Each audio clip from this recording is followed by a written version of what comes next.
Hi everyone, welcome back to my channel. Herrera here. I hope that you are all doing well. You said to me, stop.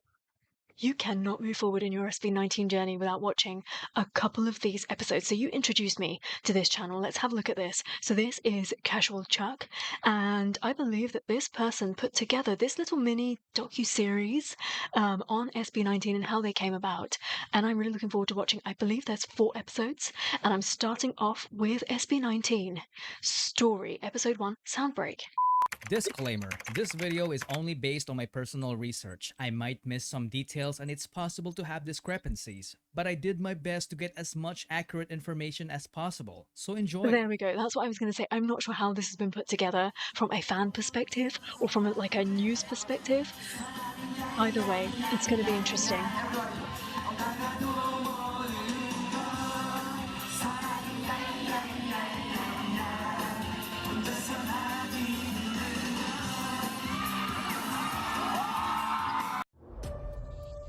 This is called Triple, a group of talented performers and comedians from Korea you've probably never heard of.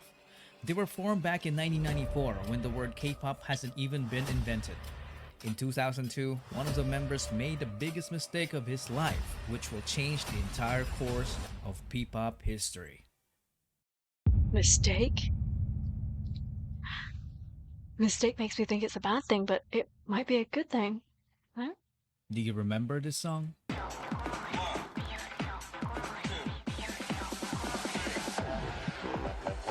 Whoa.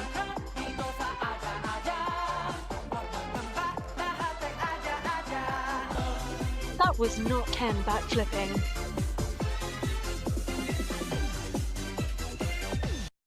It all started with this man, Jong Song-han. When he left the trio in 2002 to become an entrepreneur, Cult Triple became Cult 2. Most of their fans definitely thought that Song-han's decision was a huge mistake because the remaining members started racking up different awards in the entertainment industry. If he only stuck around, he would have gotten those awards too. But this man's decision was final. He That's used called all of his fate. savings to build an event organizing company called ShowBT Entertainment. Yep, I'm talking about Tatang Robin.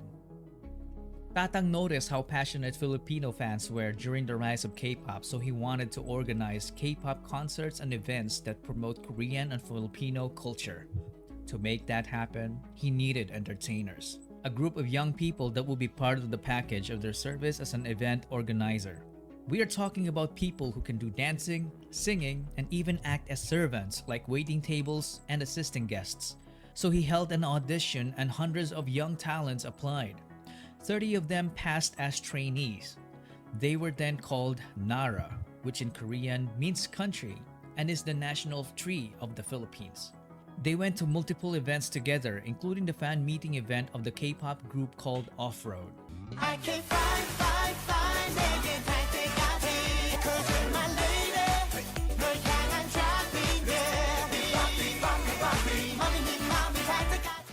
After numerous events, Tatang Robin saw something special when it comes to Filipino talent. He realized that some of his trainees were far too talented to just end up as small-time performers. So he decided to launch the first P-pop boy group that underwent strict Korean-type training. Out of the 30 trainees, And I only wonder few who they were. have made it. Jan Paulo Nase. He always wanted to be a performer. I think he As a should have young just used his dreamer, real he name. joined several competitions as a soloist and also a member of the K-pop dance cover group called PHP. As a trainee, he was the guy who shows up early and leaves late despite juggling a full-time job as a data analyst to provide for his family. He was the first one selected due to his undeniable diligence and leadership qualities.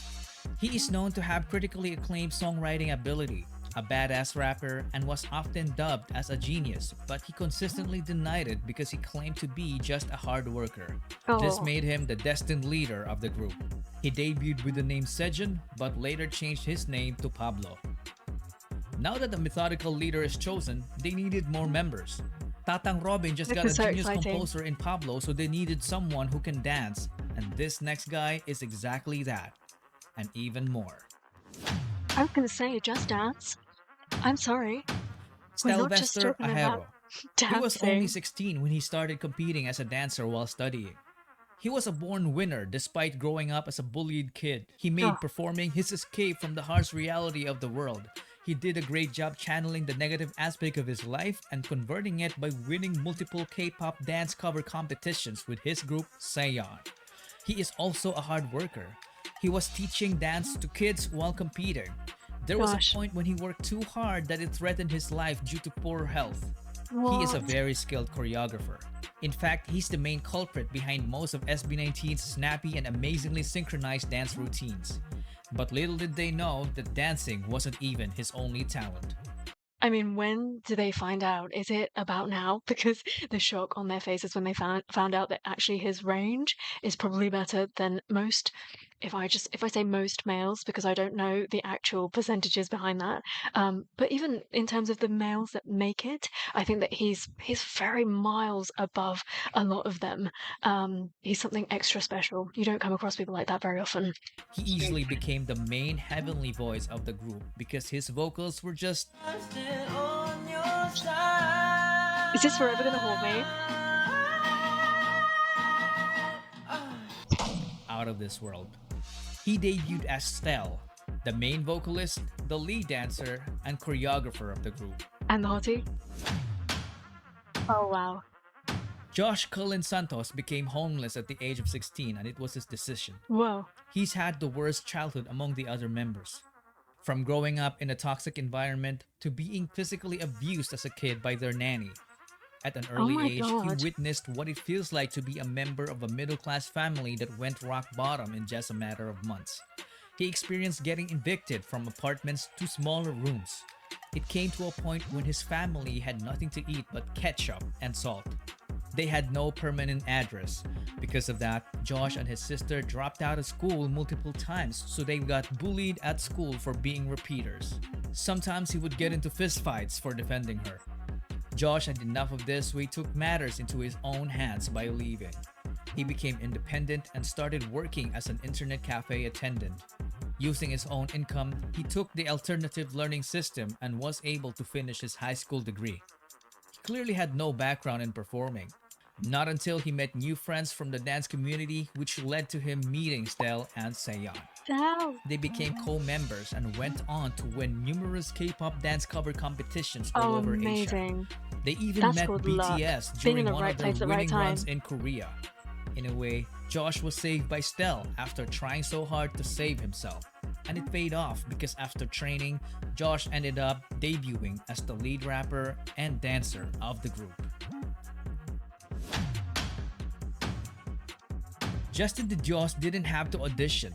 Apparently, Oh, he was a really? very good-looking guy that when he joined a talent workshop as a teenager, ShowBT immediately took notice and offered him to become a trainee to improve his singing and dancing skills. Really? He was one of the late joiners, and when he did, That's he wild. immediately saw a familiar face in Josh.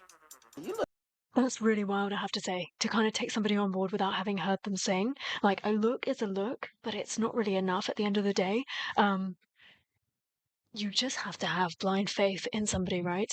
And I guess that he must have seen in Justin somebody that was going to work hard and not let him down. Look familiar. Apparently, the two had a stint in performing together in a K-pop dance cover group called Zero to Hero. What are the chances?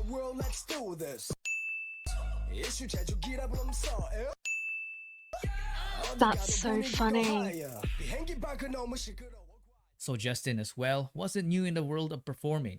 He auditioned to be a part of the televised Pinoy boy band Superstar show, but he didn't even make it to the live auditions. Wow. Perhaps it was fate. He didn't have great singing skills at the time.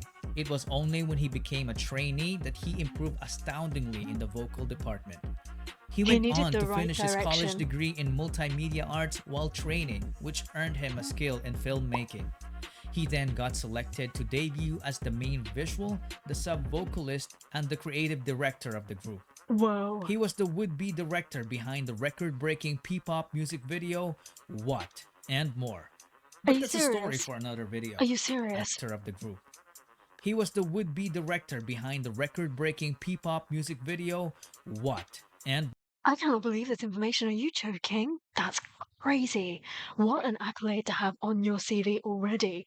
And then be described as a visual, which in my book is quite offensive, and a sub vocalist. Oh my god, this is crazy. But yeah, he has improved so much and he is still improving. Like, I think that they can unassign them now because there is no sub vocalist anymore. More. But that's a story for another video. At this point, ShowBT seemed to have completed the group. 4 members Oh, in a P-pop group, a nice even number. 2 rappers and 2 vocalists. They were perfectly balanced, but they felt like something was missing. Perhaps someone was beast? missing. Someone who could take this already great group of guys and push them to achieve the next level, the extraordinary level. Someone so naturally gifted that he could stand out in the presence of the already talented group of young artists. This Go on. venture that Tatang Robin took needed an apex, so he started the online auditions. When Josh heard about it, he was like, I know a guy. Oh yeah. And who might that be? Philip John Suson is such a specimen. He was so naturally Damn right. gifted that excelling in sports looked like a walk in the park for him. He grew up in the church under the care of his grandparents. He was an artistic kid, so he was active as an editorial cartoonist in school. Nobody taught him to play musical instruments. He taught himself by just listening to the music, so he ended up becoming a southpaw guitarist, but he later fixed it as he learned more. He didn't even know that he could dance until he was forced to in order to get good grades during their school intrams. That is After so funny. discovering dance, An he transformed overachiever. from a guy who didn't know it to someone who can fly.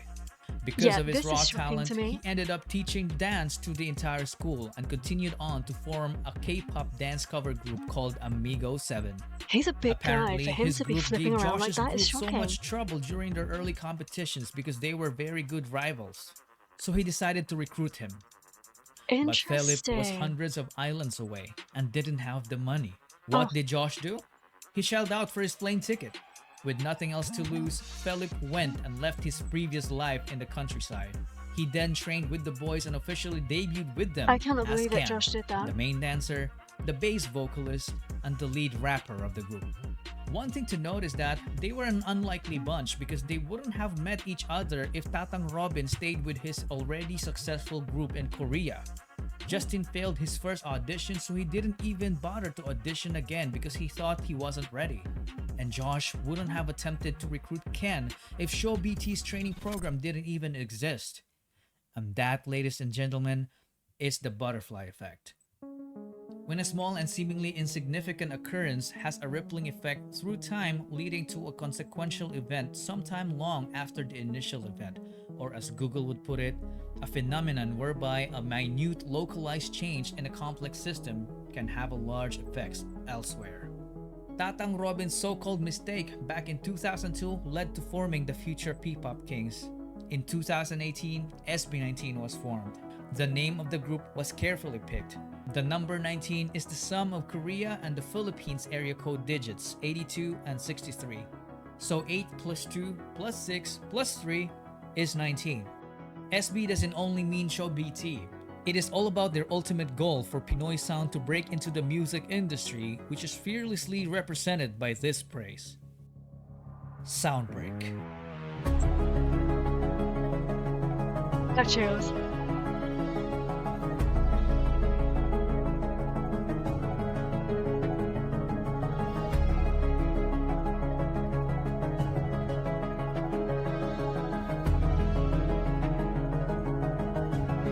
This is a fantastic series. Very, very well put together. Gosh, I'm feeling like I must support. I'm so grateful to come across stuff like this, and the thing is, I wouldn't until you tell me about it. So firstly, thank you to you. Secondly, thank you to this amazing human being for putting this together. I mean, I guess they must feel positively and passionately about SB19 in order to do that. It doesn't seem clouded by judgment in terms of it's not just, if I were to make a documentary on SB19, it would be all lovey-dovey. But it seems to be quite real, quite fact-driven, and that's a really fantastic approach. Very, very well made. Can't wait to watch the rest of the episodes with you. I think a lot of this information is definitely shocking to me. I just can't wait to see where this all goes. I think that there's a really famous religious saying. I don't really know how to. I wouldn't say it's a saying, it is stated that whatever is meant for you will reach you, even if it's between two mountains. And that's literally what this situation is. Nothing could have stopped these boys coming together. I know that obviously we're talking about the butterfly effect here and that one thing led to another, but I believe that no matter what, something would have happened that would have allowed the five of them to come together and become SB19. They might not have been as successful as they have been through this route, but I think that they were meant to be. I'm so excited. I wish I could sit here and watch all of them in one go, but I'm going to pace myself. Thank you so much for watching this with me. I hope that you had fun, and until I see you next time, take care. Stay safe. Bye.